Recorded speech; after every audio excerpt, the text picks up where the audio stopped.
चलो, कल का लास्ट एक्सप्रेशन क्या था देखो सब लोग अपने कॉपी में। लास्ट एक्सप्रेशन कल का क्या था? Velocity of image with respect to mirror निकाला था एक्स डायरेक्शन में, वाई डायरेक्शन में और जेड डायरेक्शन। यही था। यही है relationship between velocity of object and mirror. इसमें बताया था कि जो मिरर इमेज फॉर्म करता है वो लैटरली इन्वर्टेड होता है, जिसमें हमने बताया था कि एक्स कोऑर्डिनेट सिर्फ चेंज करता, वाई जेड रिमेन अनचेंज्ड। तो इसमें हमने आपको बता दिया था, जैसे कि एग्जाम्पल दिया था, इसी को रिपीट कर रहे हैं। ये एक्स एक्सिस, वाई एक्सिस और जेड एक्सिस, ऐसे एक्सिस का इमेज हम देखते हैं, इसको ऑब्जेक्ट मान लें, तो जो इमेज फॉर्म करता है इस फॉर्म में एक्स वाई और जेड। सिर्फ एक्स में चेंजेस है, वाई और जेड में चेंज नहीं है। इसका मतलब एक्स डायरेक्शन में पोजीशन जब लेते हैं इमेज का with respect to mirror, object का पोजीशन मतलब कोऑर्डिनेट यदि हम इधर से ले पॉजिटिव, तो ये नेगेटिव को रिप्रेजेंट कर रहा है। अब इसको डिफ्रेंशिएट कर देते हैं, वी आई एम बन जाता है। इसको डिफ्रेंशिएट करते हैं तो वी ओ एम बन जाता है। तो velocity of A with respect to B, already हम लोगों ने पढ़ रखा, V A minus V B. तो यहां पर velocity of image with respect to mirror ये आ जाएगा, और ये velocity of object with respect to mirror. अब साइन कन्वेंशन यूज कर लिया, तो V I minus V M is equal to minus V naught plus V M, जिससे ये V I is equal to बन गया minus V naught plus two V M. तो ये एक्स डायरेक्शन में इमेज इस फॉर्म में याद रखना है। अब आ जाए वाई डायरेक्शन में, तो वाई में कोई चेंजेस नहीं है, वाई ओ एम। इसको डिफ्रेंशिएट किया तो ये आ गया, तो वी आई minus V M, V naught minus V M cancel हो गया, तो वाई डायरेक्शन में नो चेंज। इसी तरह से जेड के रिस्पेक्ट में लिख दें, तो Z I M is equal to Z O M. तो जेड आई या इसी को डिफ्रेंशिएट करके वेलोसिटी के टर्म में लिख देते हैं, तो ये आ गया V I M V O M V I minus V naught minus V M cancel, तो V I is equal to we naught. ये रिलेशन याद रहना चाहिए। अब इससे रिलेटेड हमारा क्वेश्चन कैसा रहता है वो देखते हैं। इरेज कर दी तो ऑलरेडी पढ़ा रखा था। अब इसका क्वेश्चन देखो कैसा है। ये तो रिजल्ट हमारा था एक्स में और वाई में और जेड में। अब क्वेश्चन हमारा इस फॉर्म में रहेगा। आगे अब एक और पार्ट है इसमें कि number of images formed by two incline plane mirror. दो इंक्लाइन प्लेन मिरर है और इसी के बीच में ऑब्जेक्ट यहां पर प्लेस है। तो जो नंबर ऑफ इमेजेस फॉर्म करता है, दो हम लोग वैल्यू लेते हैं, 360 बाई थीटा माइनस 1 और 360 बाई थीटा। तो दो कंडीशन है। पहला कंडीशन ये आ जाता है कि यदि इवन वैल्यू आ रहा है 360 बाई थीटा, मान लो दो प्लेन मिरर के बीच का एंगल 60 डिग्री है, तो 360 में 60 से डिवाइड करो 6, तो क्या आ गया इवन, उसे -1 कर दोगे तो नंबर ऑफ इमेजेस 5 हो जाए। समझ में आ गया? ऑड इंटीजर के फॉर्म में। और दूसरा क्या आ गया, 360 बाई थीटा, यदि ऑड आ रहा है तो रहने दो, रिमेन अनचेंज्ड। इवन आ जाएगा तो -1 और ऑड आएगा तो रिमेन अनचेंज। ये नंबर ऑफ इमेजेस का फॉर्मूला आपको याद रखना। ठीक, नेक्स्ट आते, यही क्वेश्चन है, वेलोसिटी ऑफ इमेज हमको फाइंड करना है। तो अब देखो ऑब्जेक्ट क्या है, ऑब्जेक्ट 10 मीटर पर सेकेंड की स्पीड से जा रहा है और 30 डिग्री एंगल फॉर्म कर रहा है, और जो मिरर है वो 5 मीटर पर सेकेंड की स्पीड से टुवर्ड्स ऑब्जेक्ट जा रहा है, और ये 30 डिग्री नहीं है बल्कि ये 60 डिग्री है, वो एरर है। ठीक है, अब इसको हम लोग सॉल्व करते हैं। तो पहले एक्स एक्सिस के लॉन्ग आ जाओ। एक्स के लॉन्ग अभी जस्ट हम लोगों ने क्या निकाला, V I, V naught minus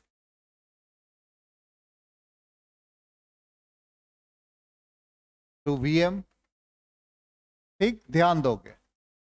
अब एक्स डायरेक्शन में ये ऑब्जेक्ट है, ये 10 मीटर पर सेकेंड की स्पीड से मूव कर रहा है, 10 मीटर पर सेकेंड की स्पीड से मूव कर रहा है ऑब्जेक्ट। तो इसका एक्स कंपोनेंट 30 डिग्री है, तो 10 cos 30 डिग्री। समझ में आ गया, एक्स डायरेक्शन लेना है, तो ये 10 cos 30 डिग्री -2 Vm। अब मिरर देखो कैसे है, मिरर ऐसे, इसका वेलोसिटी कितना है 5, एंगल कितना बना रहा है 60 degree.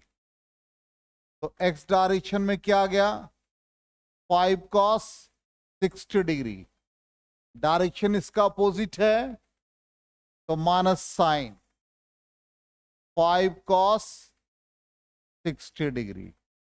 Clear, 10 cos 60 degree √3/2 -1 +10 cos 60 1/2, it is 5 √3, और ये 5, ये किस डायरेक्शन में आया, एक्स डायरेक्शन में। तो वी आई एक्स डायरेक्शन में आई कैप लगा देंगे। चलो अब आ जाओ वाई डायरेक्शन में। वाई डायरेक्शन में क्या, V I is equal to we naught, V M cancel हो गया है। अब ऑब्जेक्ट का पोजीशन देखो, सिर्फ ऑब्जेक्ट कितना एंगल बनाया है 30, और वाई डायरेक्शन में इसका कंपोनेंट क्या बन गया 10 sin 30। तो ये वाई डायरेक्शन में 10 sin 30 क्या आ गया, 10 इंटू 1/2 क्या आ गया 5, और इसको हम लोग V I along Y axis क्या कर देंगे 5j कैप। तो फाइनली वेलोसिटी ऑफ इमेज क्या बन गया, V I is equal to V I along X axis. तो वी आई एक्स ऐसे लिख दे, इसको सब्सक्रिप्ट यूज कर ले, I cap plus V I along Y axis J cap. We I along X axis कितना है 5 √3 +5 आई कैप, और वाई एक्सिस के लिए कितना है 5j कैप। समझ में आया, यस नो, चलो नोट कर लो इसको।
हो गया, नोट कर लिया, इरेज करें, बोलो,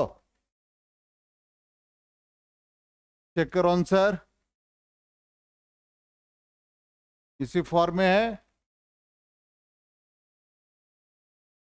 है कि नहीं? चलिए next, velocity of image with respect to observer. तो ऑब्जर्वर को छोड़ दो, पहले आप ऑब्जेक्ट का निकालो, इमेज का निकालो। तो फिर इमेज का देख लो, X direction, velocity of image V naught, जल्दी बोलो फॉर्मूला।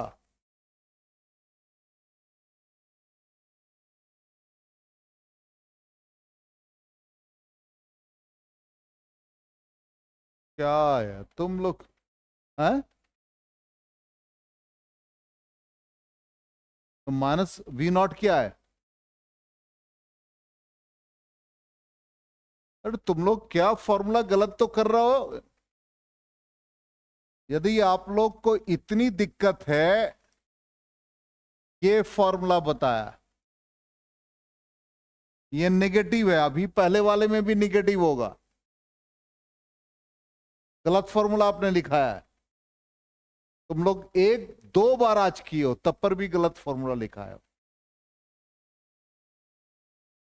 क्या तुम लोग हो? पहले वाले क्वेश्चन ही माइनस आएगा। कहां ध्यान रहता है तुम लोग का? पढ़ने में ध्यान नहीं रहता है क्या? है? इस क्वेश्चन में देखो, ये आया निगेटिव, क्या formula? Minus V naught plus 2 VM। क्या लिखाए थे तुम लोग हमको?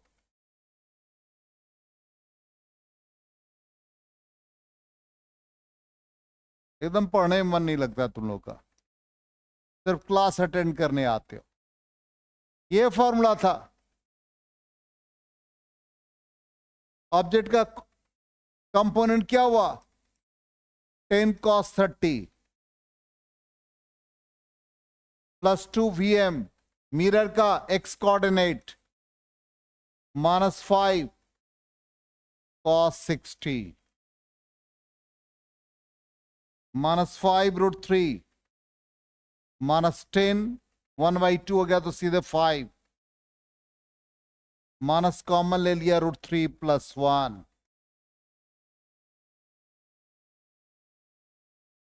तुम लोग बस क्लास अटेंड करने आते हो।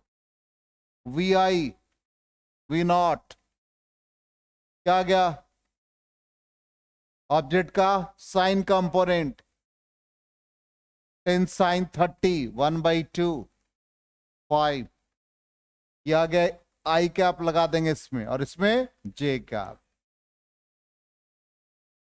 सारा गलत करा रहे हो।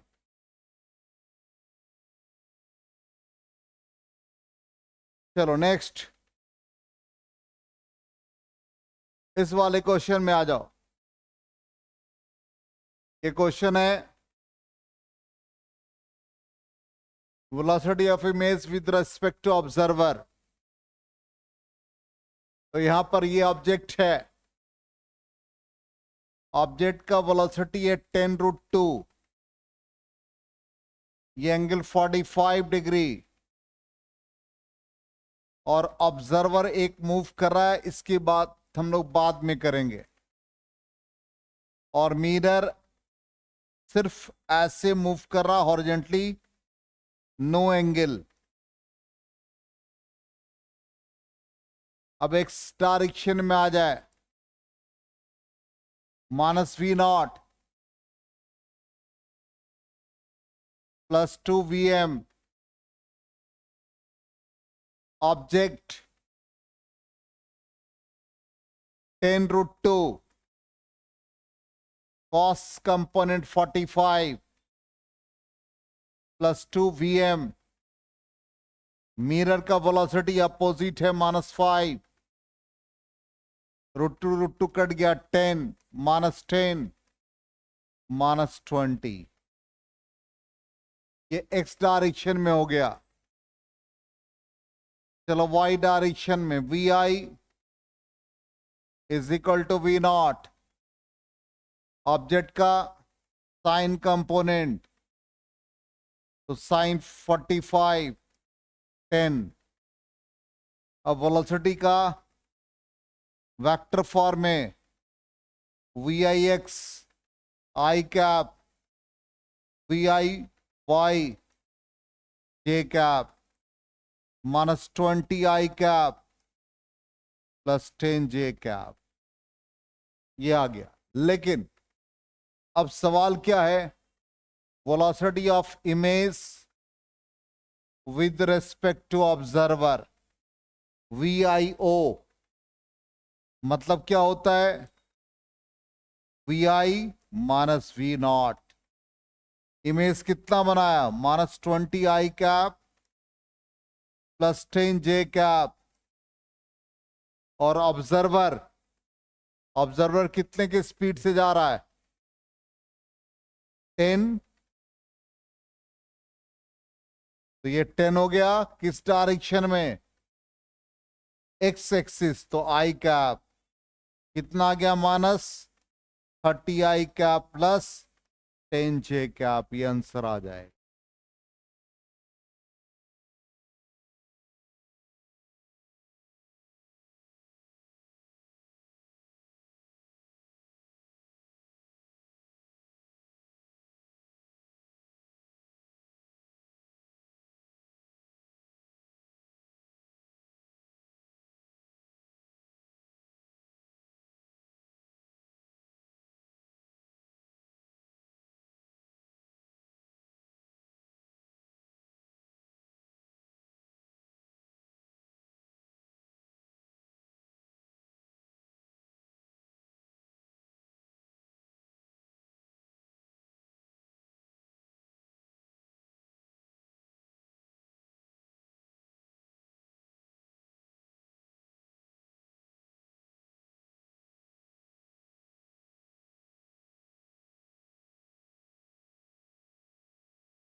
हो गया,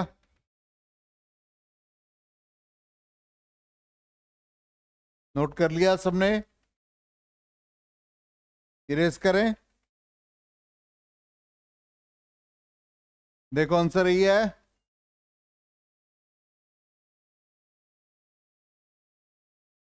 चलो अब क्वेश्चन नेक्स्ट देखो,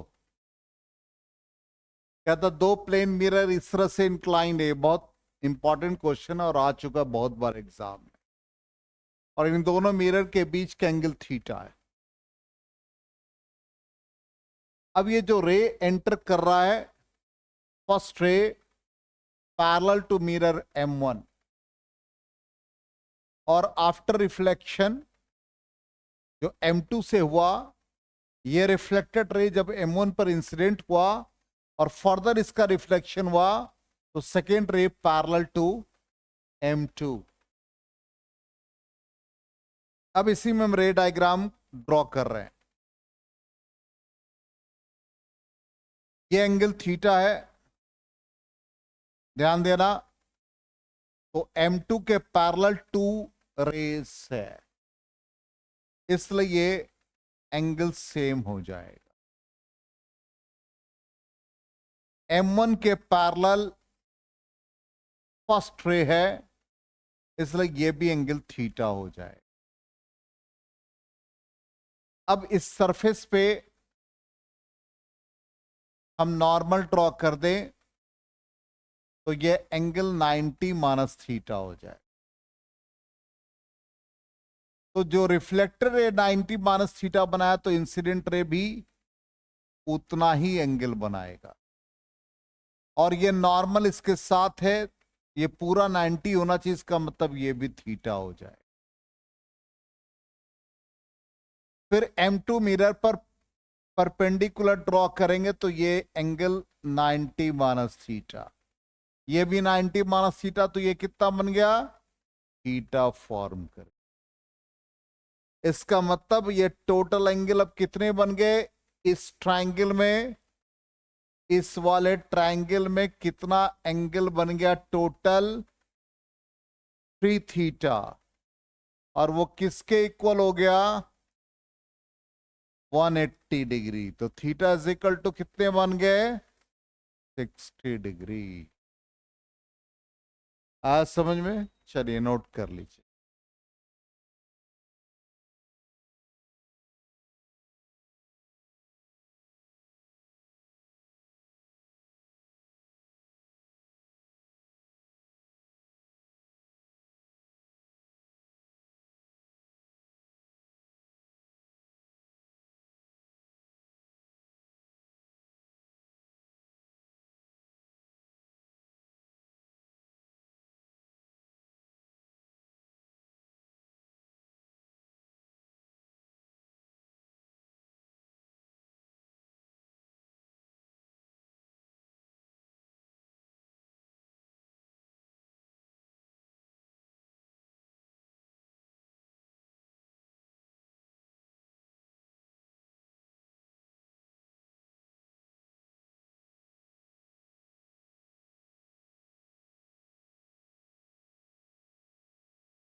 हो गया।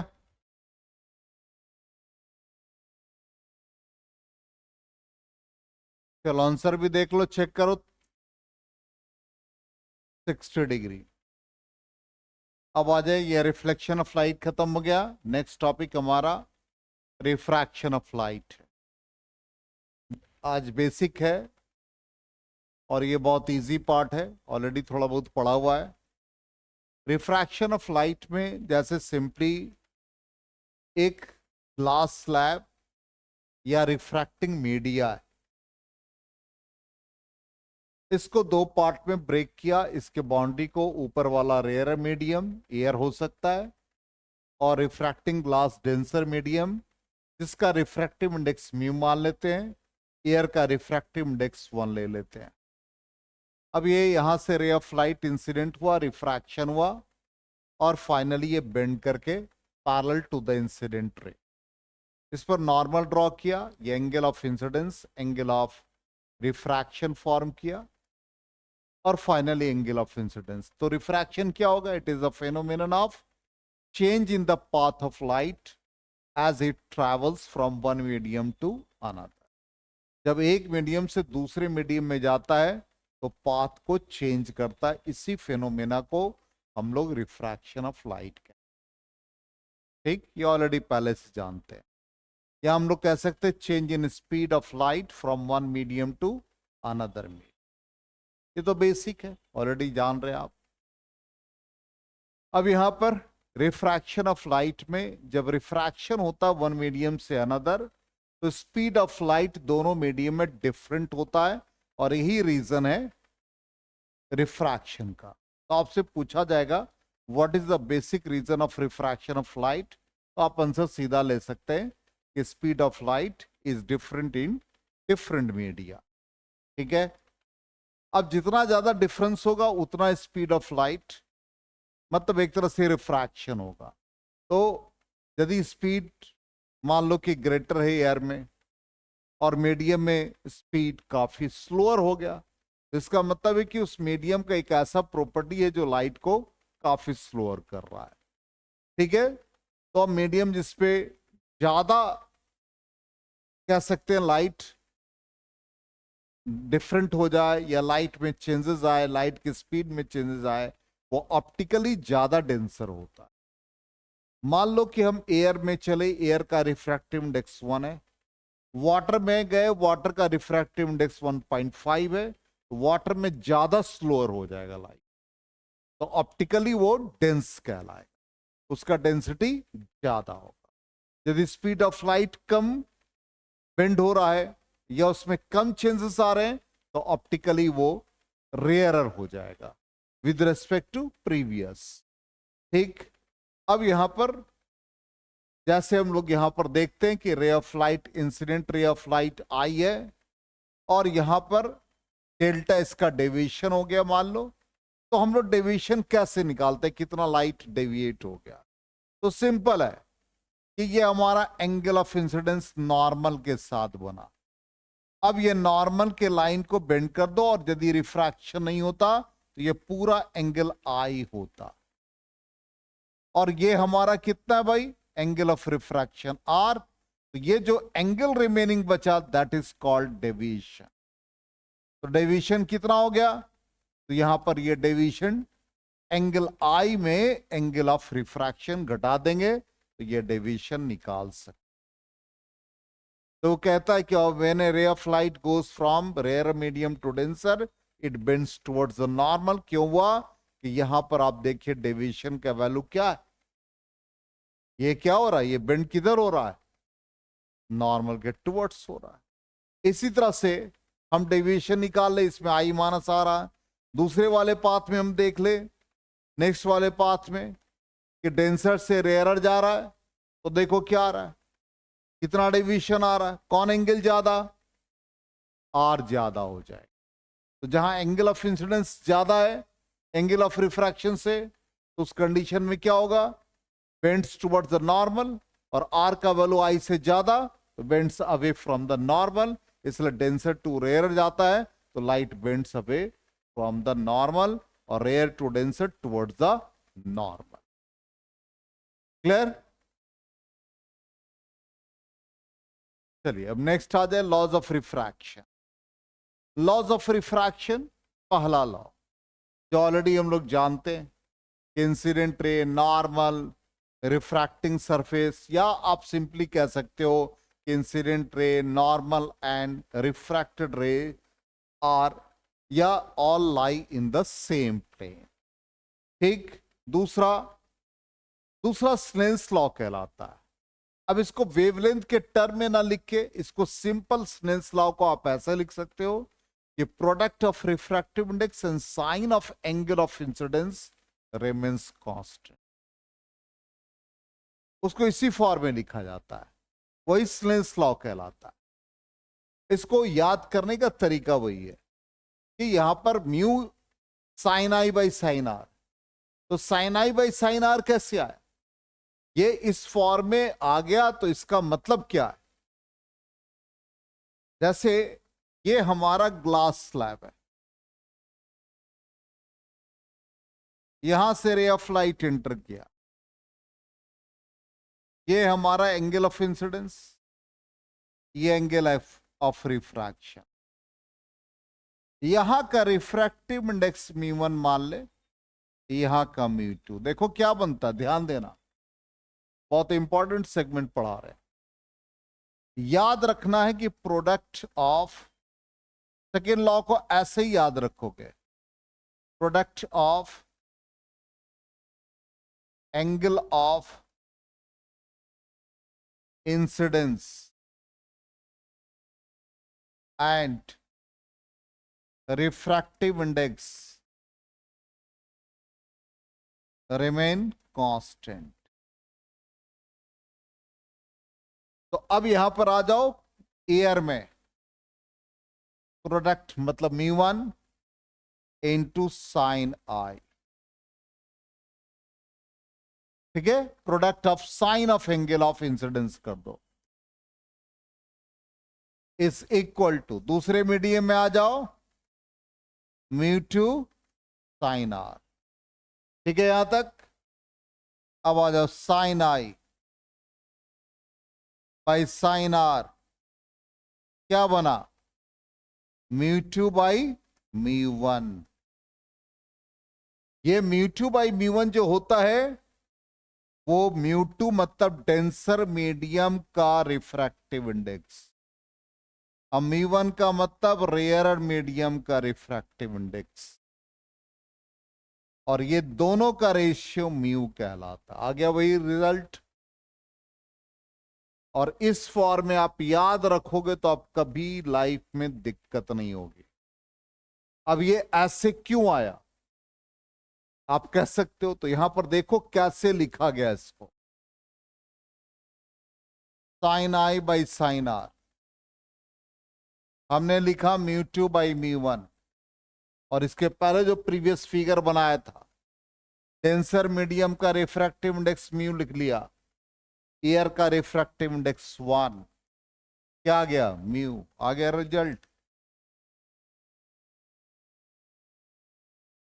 आया समझ में? इसको नोट करो, बहुत इंपॉर्टेंट सेगमेंट है।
हो गया?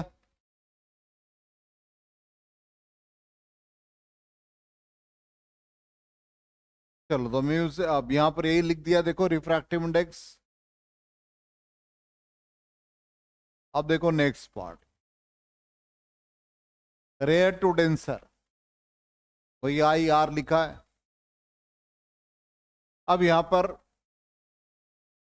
क्लेंस लॉ को लिखने का तरीका जो अभी आपको बताया, क्या लिखा देखो, mu one sine i mu two sine r. इसलिए फाइनली क्या लिखा है? Mu into sine theta is equal to constant. ये ऑलरेडी अभी बता दिया आपको। ठीक, sine I by sine r को क्या लिखते हैं? Mu two by mu one. और उसको शॉर्टकट में लिखने का तरीका क्या है? इस शॉर्टकट को समझेंगे, mu two by mu one.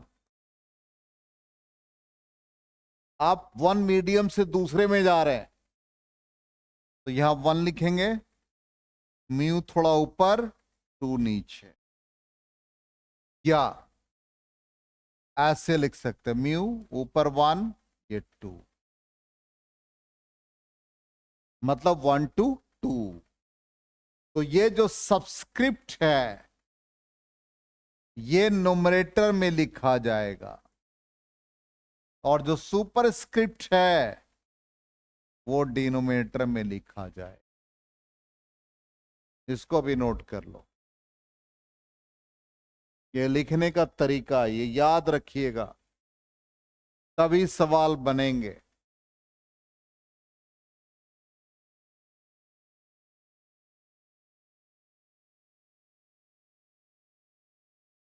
Clear? यहां तक कीजिए, फिर हम लोग नेक्स्ट क्लास में आगे बढ़ते हैं।